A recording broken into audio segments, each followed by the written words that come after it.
The value of your life is not measured by the currency of your nation.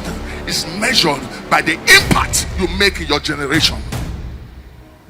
If his presence is not in your presence, then there is no need for your presence to be there.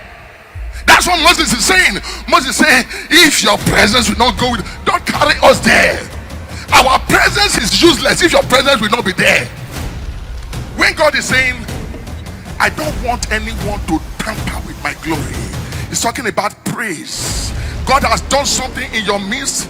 Don't attribute it to your prayer. Oh, you prayed 21 days or something, that's why it happened. No, you can pray for 5 days. If God does not answer the prayer, there's nothing you can do. The reason he formed you is talking about you. The reason God formed you is that your life will give him praise, that his glory will be radiating from your life, that your life will be a transmitter of his glory. As youth of this cathedral, as youth of this continent, as youth of this nation, your life should be a transmitter of the glory of God. If you want to experience his glory, connect with his presence. The address where you can locate the glory of God is in the presence of God. I learned recently that your address can actually be in God. That is, you dwell where God dwells. There are two things that happen when the glory that is your covering is not there. Number one, you become naked. Number two, you become vulnerable. What does it mean? To be vulnerable means you are susceptible to attack. There is a way of God, now there is the act of God. The Bible says Moses chose to know the ways of God, while the people chose to know the act of God.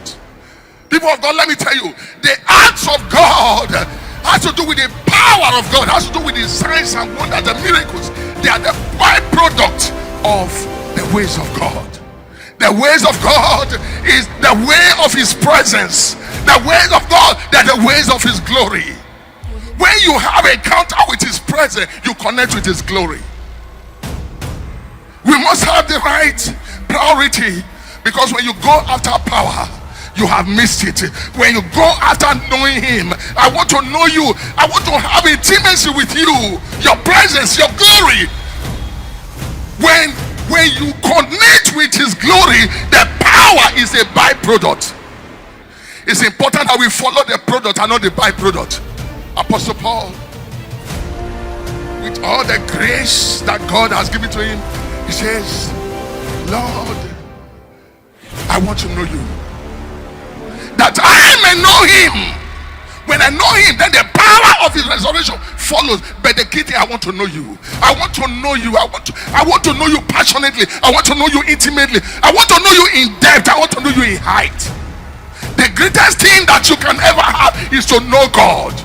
For they that do know their God, they shall be strong and they shall do exploits. Exploits in the kingdom is a function of your knowledge of God. Gives me peace when trouble